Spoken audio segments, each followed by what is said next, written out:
And let me say one thing to the white people in the audience. Now, you know, Bobby has been saying for a long time, we will not fight racism with racism. We refuse to stoop to the level of a racist to hate somebody because of the color of his skin. Well, that's fine. But I see a lot of white people walking around and say, oh, good. Now the Black Panther Party don't hate me. I can go on about my business.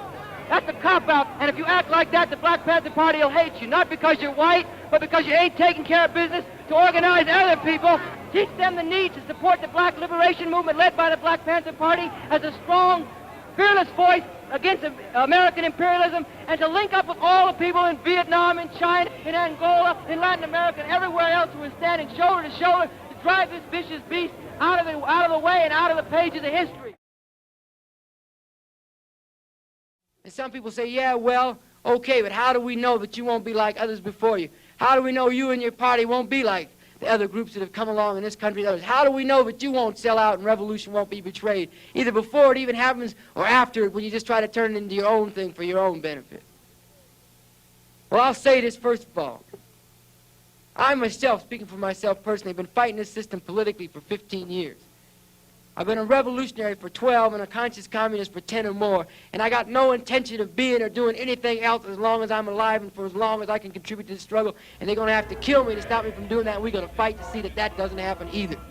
It's not just a question that we have revolutionary determination. We've fought to get to the point where we are, to develop the revolutionary line that we have, to have the grasp and application of the revolutionary theory that we have. And there's going to be many sharp struggles to safeguard, to protect, defend that, and to apply and enrich and deepen in the process of leading not just thousands, but ultimately millions of people. And finally, I'm going to put it back to you in answering this question. If you want this party to remain on the revolutionary road, if you want this party to continue to be a sharp weapon of the working class and oppressed people for revolution and not turn into another dagger in the people's back, if you want that to happen, then you got a role to play in that. Because if you want to be emancipated, you're going to have to emancipate yourself. Ain't no saviors coming from heaven. Ain't no pope going to do it for you. Goddamn Secretary drowning Kennedy ain't going to do it either. We're going to have to emancipate ourselves if we want to be emancipated, and that's the only way it can be done anyway.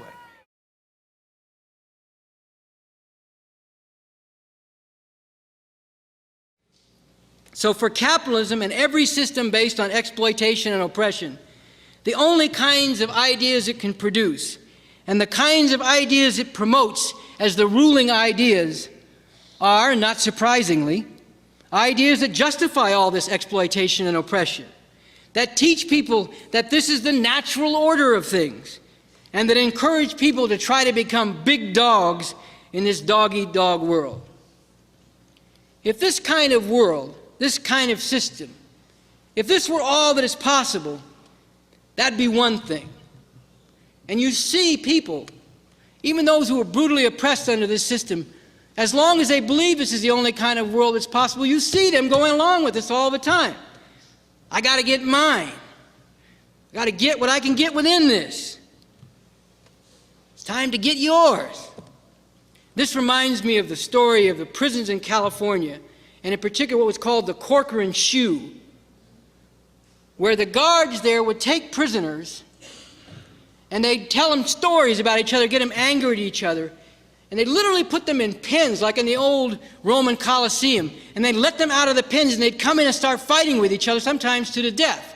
And the guards would be standing above watching all this, laughing and betting on the outcome, and if it got out of hand, they'd shoot one or more of the prisoners. This was a whole scandal that finally broke into the open in the California prisons. Well, if you just look from inside that, here you are, and the door opens, and you run out in this arena, and you start throwing hands and everything else you can with the other person who's there, you might say, I'm a bad motherfucker. I'm handling this situation. But if you back the camera up a little bit, and look at the larger picture, what's happening? You're being handled. You're being put in this horrible situation by these people standing above you, laughing, betting, and ready to kill you if they see it in their interest. And that's a miniature picture, a microcosm, as they say, of what the world is like today and the way that people get caught up in going along with this. You hear these people say, you know, I'm on this corner selling my product. I'm regulating the corner. You ain't regulating shit.